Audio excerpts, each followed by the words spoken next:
Most of us think of decluttering as just another chore, right? Something to put off. But what if I told you that clearing your space could be one of the most powerful things you could do for your mental health? Seriously. Today, we're going to dive into the surprising science of how a tidy home can literally transform your mind. And it really starts right here. I love this quote from clinical psychologist Nina Striglia because she just nails it. This isn't just about a messy room. It's about how that mess makes us feel about ourselves. Our ability to get things done, to feel like we're in control of our own lives. See, what happens in our environment, it doesn't just stay out there. Nope. It gets right inside our heads. And that's where this really powerful feedback loop kicks in. Our physical space messes with our mental space, and then our messy mental space makes it even harder to deal with the physical space. It's a really tough cycle to break out of. All right, so what's the hidden cost here? What is all this clutter actually doing to us? Let's take a look at what's really happening inside your brain when it's surrounded by, well, stuff. And believe it or not, there is hard data to back this all up. A UCLA study back in 2010 found that women who described their own homes as cluttered actually had higher levels of the stress hormone cortisol all day long, way higher than women who saw their homes as restful. So that feeling of stress you get just looking at the mess, yeah, that's real. It's a measurable physical thing happening in your body. Oh, and the effects don't stop there, not by a long shot. Research shows that all that visual clutter is literally competing for your brain's attention. It's like having a dozen TVs on at once. It just overloads your system, making it so much harder to focus, to relax. It can even mess with your sleep. And all that adds up to this constant low-grade mental fatigue that just drains you. And this brings us right back to that nasty cycle we talked about, the stress clutter loop. It works like this. The clutter makes you stressed. The stress just kills your motivation to do anything about it. And of course, with zero motivation, the clutter just keeps piling up. It's this self-feeding trap that can make you feel totally and completely stuck. Okay, so if we know it's bad for us, why is it so hard to let go? Why do we hold on to so much stuff? This is where things get really interesting. Let's dig into the deeper psychology of why we have all these possessions. I mean, this is the big question, right? It's not just about what we failed to get rid of, it's also about what we're bringing into our homes in the first place, and why. Well, according to psychologist Sanam Naran, the reasons are, well, they're complicated. A lot of the time, we're using stuff to fill some kind of emotional hole, loneliness, anxiety, you name it. That shopping spree, that's a temporary dopamine hit that kind of calms us down for a minute. And social media, it's constantly telling us we don't have enough.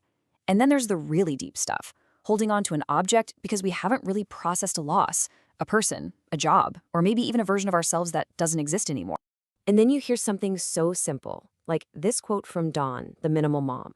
And for so many of us, it's a total aha moment. It's like, wait, what? I don't have to have all this?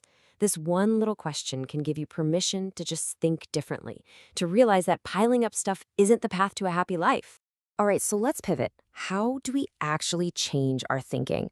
How do we adopt a new mindset that flips decluttering from this heavy, awful chore into something that actually feels liberating? Okay, the very first step is learning this critical difference. Think about it. An old photo that makes you smile, that's sentimental value.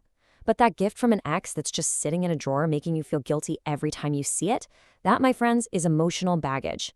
Learning to tell one from the other, that is everything. So here are some super practical questions you can ask yourself to help you decide. And you have to be honest. 1, when did I last actually use this? 2, is my just-in-case fear really, truly realistic? And 3, really think about this one. What's the absolute worst thing that would happen if I just let it go? You'll find that most of the time the answer is not much. And you've got to remember this powerful idea. Putting off a decision is a decision. It's an active choice to let that thing keep taking up valuable real estate, not just in your home, but maybe more importantly, inside your head. Okay, so you're armed with a new way of thinking. Awesome. Now for the practical stuff. How do you actually start without immediately getting overwhelmed? Don't worry, here are some simple, super actionable strategies. I want you to meet your new best friend, the number 15. Seriously, the 15-minute decluttering challenge is a total game changer. All you do is set a timer and go for just 15 minutes. You will be shocked at how much you can get done. It's all about building that momentum, without that crushing pressure of I have to clean the whole house. Now, to stop the problem before it even starts, you gotta adopt the one in, one out rule. It's so simple, it's beautiful. Every time something new comes into your house, something similar has to go out. That's it. This keeps things balanced and stops you from accidentally undoing all your amazing progress. And this is so key for long-term success. Give everything you own a home, a designated spot. Because when every single item has a place to live, tidying up isn't this giant, awful project anymore. It's just putting things back where they belong. It makes cleanup almost automatic, even for the whole family. And here are a few more quick-hit strategies for you. Try to build a little daily tidying habit.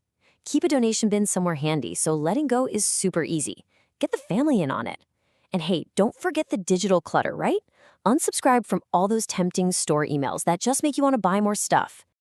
And please remember to give yourself some grace here. This is a journey, not a race. It's not about having a perfect minimalist showroom by tomorrow. It's about progress, not perfection. You've got to celebrate every small win along the way.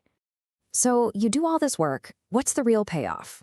What's on the other side of all this? Let's talk about what happens when you finally get beyond the mess. This right here is the real prize. A tidy space literally calms your nervous system down. With less visual noise bombarding you, your focus gets sharper. You start to feel this sense of lightness, of control over your own life. See, it's not just cleaning, it's a really deep form of self-care. It helps you process the past so you can intentionally build your present. And I really want to leave you with this incredible insight from Sanam Marin again. She says, the physical act of making space in our homes, it's often just a mirror for a deeper need we have. The need to create space inside ourselves, for peace, for clarity, and for real growth. So I'll leave you with this one final question to think about. A cluttered home is full of your past, but a clear space, that's full of possibility. So if you finally let go of what's holding you back, what could you make space for?